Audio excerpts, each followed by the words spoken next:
السلام علیکم دوستو، امید ہے ہمارے وظائف آپ کی زندگی میں اچھی اور مثبت تبدیلی لا رہے ہوں گے۔ آج بھی ہم آپ کے لیے ایک ایسا ہی وظیفہ لے کر حاضر ہوئے ہیں۔ یہ وظیفہ اس عام مسئلے کے حل کے لیے ہے جو ہمارے معاشرے میں بہت زیادہ پایا جاتا ہے۔ ہمیں میسیجز اور ای میلز کے ذریعے بہت زیادہ ریکویسٹ موصول ہوئی ہے کہ ہم اس مسئلے کے حل کے لیے یہ وظیفہ آپ تک لے کے آئیں۔ دوستو، یہ مسئلہ ہے مردانہ کمزوری کا۔ جیسا کہ آپ جانتے ہیں، مردانہ کمزوری ہمارے معاشرے کا ایک بہت ہی گمبھیر مسئلہ بن چکا ہے۔ اس کی بہت ساری وجوہات ہیں، جن میں عام وجوہات جو ہیں وہ انٹرنیٹ پہ موجود فحش مواد کو بہت زیادہ دیکھنا اور اس کے بعد خیالات میں اشتعال انگیزی پیدا کرنا، بے راہ روی کا شکار ہو جانا اور اس طرح کی دیگر کئی وجوہات اس مسئلے کا باعث بنتی ہیں۔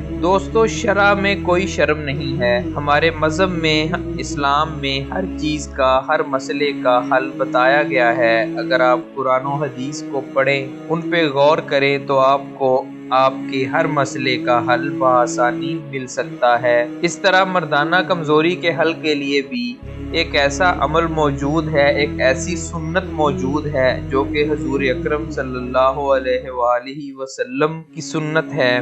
یہ ان کا خاص عمل ہے۔ اگر آپ یہ عمل کریں تو انشاءاللہ آپ عمر بھر مردانہ کمزوری کا شکار نہیں ہوں گے۔ آپ کی عمر چاہے جتنی بھی ہو جائے، آپ توانا، فریش اور ایکٹیو رہیں گے، جوان رہیں گے اور آپ کی جنسی قوت با ہمیشہ قائم رہے گی۔ دوستو، آئیے آپ کو پیارے نبی کا وہ خاص عمل بتاتے ہیں۔ اس سے پہلے آپ سے التماس ہے کہ نیچے دیا گیا لال بٹن دبا کر ہمارے چینل کو سبسکرائب کر لیں اور ساتھ میں بیل آئیکن بھی دبا دیں تاکہ آپ کو ہمارا ہر نیا وظیفہ، ہر نئی ویڈیو مل جایا کرے۔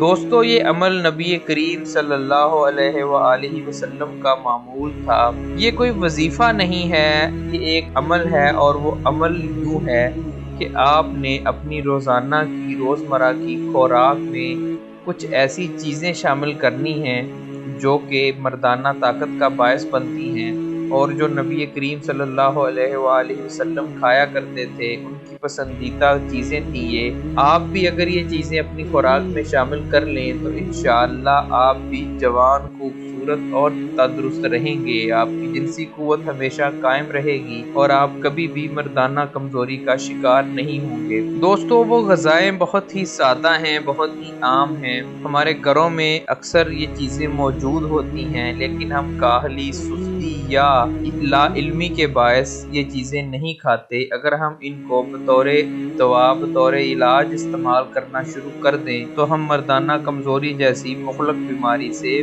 ہمیشہ کے لیے جان چھڑا سکتے ہیں۔ دوستو، ان میں سے پہلی چیز ہے دودھ۔ دودھ نبی کریم صلی اللہ علیہ وآلہ وسلم کی پسندیدہ غذا تھی، پسندیدہ مشروب تھا۔ وہ دودھ بہت زیادہ پسند کرتے تھے۔ دودھ میں بہت زیادہ خوبیاں پائی جاتی ہیں کہ جسم میں جلد ہضم ہو جاتا ہے، جسم میں توانائی پیدا کرتا ہے، آپ کی جلد کو خوبصورت بناتا ہے، آپ کے اندر تازہ خون پیدا کرتا ہے اور اس کے ساتھ ساتھ مردانہ طاقت پیدا کرنے والے ہارمون بھی بناتا ہے۔ آپ ایک پاؤ دودھ روزانہ استعمال کریں۔ آپ دودھ کو ناشتے میں استعمال کر سکتے ہیں، ڈنر میں استعمال کر سکتے ہیں اور کوشش کریں کہ دودھ خالص ہو، بالکل خالص دودھ استعمال کریں۔ آج کل بازار میں ملنے والا ملاوٹ شدہ دودھ یا ڈبے پیک دودھ بالکل استعمال نہ کریں، اس کا کوئی فائدہ نہیں ہے۔ کوشش کریں کہ آپ کو کہیں سے خالص دودھ مل جائے تو آپ روزانہ ایک پاؤ دودھ کسی بھی وقت پی لیا کریں۔ انشاءاللہ آپ کبھی مردانہ کمزوری کا شکار نہیں ہوں گے۔ اس کے علاوہ شہد کا استعمال کیا کریں۔ نبی کریم صلی اللہ علیہ وآلہ وسلم شہد بھی بکثرت استعمال کیا کرتے تھے۔ شہد بھی خالص ہونا چاہیے۔ چینی یا گڑ سے بنایا ہوا شہد، چینی یا گڑ سے بنائے ہوئے شہد کا کوئی فائدہ نہیں ہے۔ خالص شہد ڈھونڈیں اور اس کو آپ دودھ میں ڈال کر پی سکتے ہیں۔ شہد کو ویسے آپ